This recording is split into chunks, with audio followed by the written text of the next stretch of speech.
एक और ट्रेड जोड़ने के लिए मैं थोड़ा वेट करना चाहूंगा। ओके, नो वरीज, एक और ट्रेड के लिए इंतजार रहेगा रूपक का, लेकिन फिलहाल वो एक्सिस बैंक के साथ जा रहे हैं। 860 का टारगेट और स्टॉप लॉस 734 का आप लेकर चलें। तो ये नए ट्रेड्स हमारे जानकारों ने दिए। मार्केट की चाल पर हमारी नजरें रहेंगी। मोमेंटम अच्छा खासा है। 550 पॉइंट ऊपर निफ्टी बैंक अब इस समय ट्रेड करता हुआ और 17,500 की तरफ एक बार फिर अटेम्प्ट कर रहा है निफ्टी उन लेवल्स को पार करने के लिए। लेकिन इस बीच देखिए कई डेवलपमेंट्स हुई हैं पिछले 1.5 महीने में, 1 महीने में खास तौर से।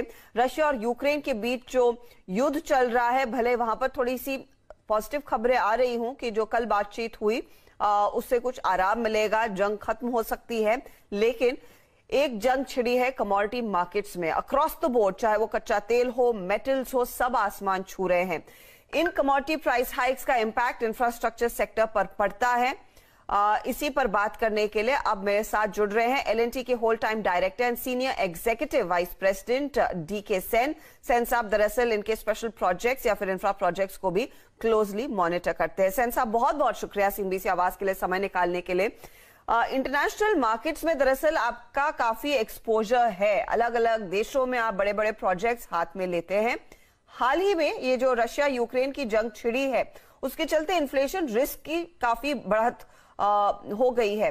इसे आप कैसे मिटिगेट कर रहे हैं, इससे कैसे निपट रहे हैं और क्या इंपैक्ट आ रहा है फिर आपके ओवरऑल ऑपरेशंस पर?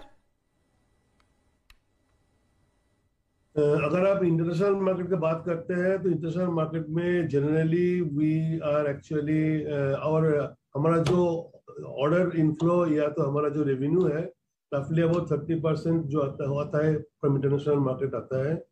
तो इंटरनेशनल मार्केट में एज ऑन टुडे हम लोगों का जो काम चल रहा है मोस्टली हाइड्रोकार्बन में काम चल रहा है और इलेक्ट्रिकल पीटीएनडी में काम चल रहा है।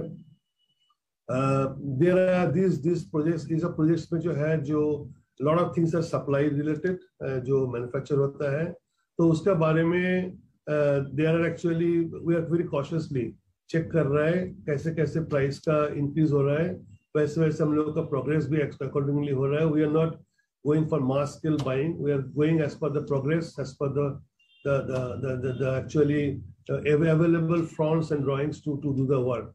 तो इसके बारे में हम लोग थोड़ा मिटिगेट कर रहे हैं, थोड़ा एब्जॉर्ब कर रहे हैं, बट ये अगर बहुत ज्यादा चलेगा तो ऑब्वियसली इम्पैक्ट आएगा। अभी तक तो हम लोग कुछ भी हम लोगों का जो प्रोग्रेस है या तो हम लोग का जो हमारा फोरकास्ट है हम लोग कुछ कम नहीं किया। We are going as per the budget and the targets we have made.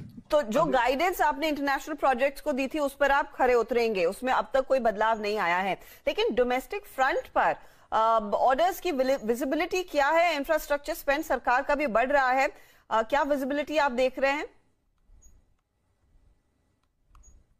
पहले हम बताएंगे आपको about the visibility of the orders. अभी government of India has taken up this NIP national infrastructure pipeline of 111 lakh crore.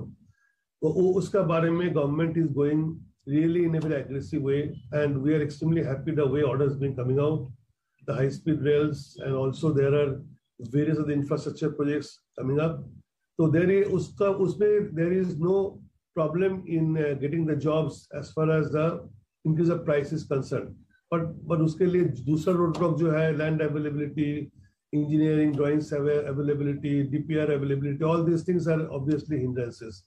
But otherwise हम लोग तो हमारा बारे में L&T के बारे में बोल सकते हैं, हम लोग बहुत खुश हैं कि ये साल में हम लोगों को out of the 7 packages declared for awarded for the high speed rail, उसमें हम लोग को 5 पैकेज मिल गया। Large amount has been secured by us. और अपार्ट फ्रॉम दैट हम लोग काफी अदर प्रोजेक्ट्स में water, power transmission, distribution and other areas we are able to get jobs.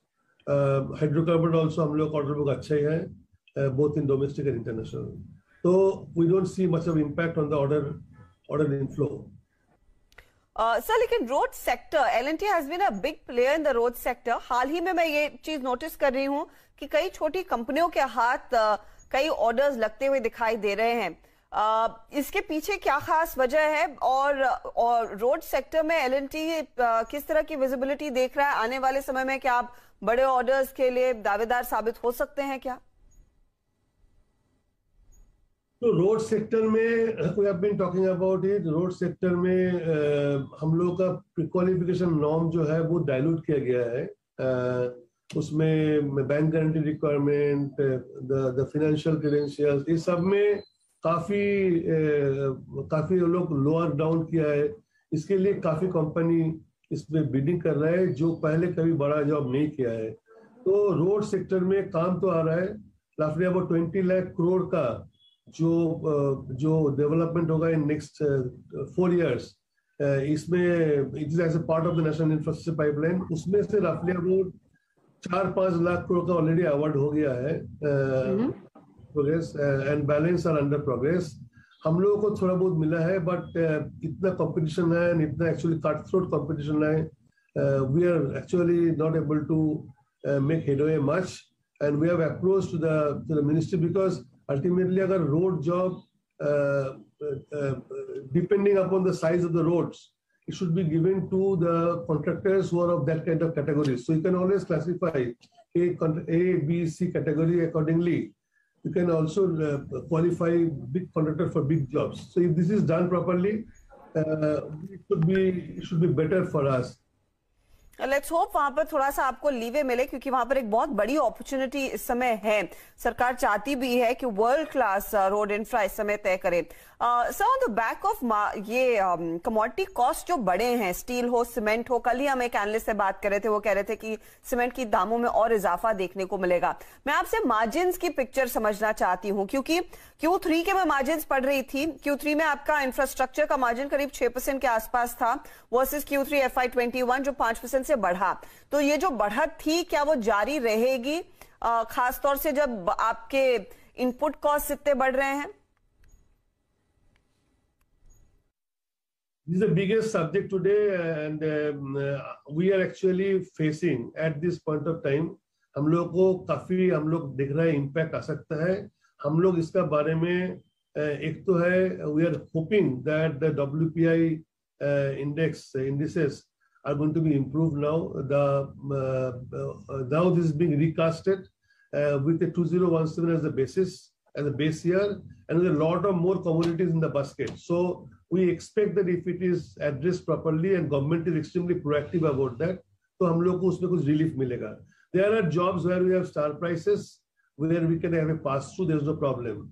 But there are always some areas where uncovered escalation will be there, which we are addressing by closely monitoring both the progress as well as the procurement, to make sure that we don't procure much at any point of time, and also we should not hinder our progress at any point of time. L&T is very famous for delivering the projects in time. So with that motto, we are going ahead in a very, very structured way.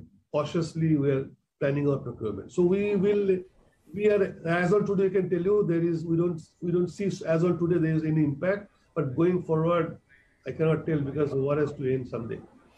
तो इस समय असर नहीं है, लेकिन हाँ, अगर इसी तरह का इन्फ्लेशन जारी रहा, आसमान जो छू रहे हैं दाम, तो प्रेशर आ सकता है।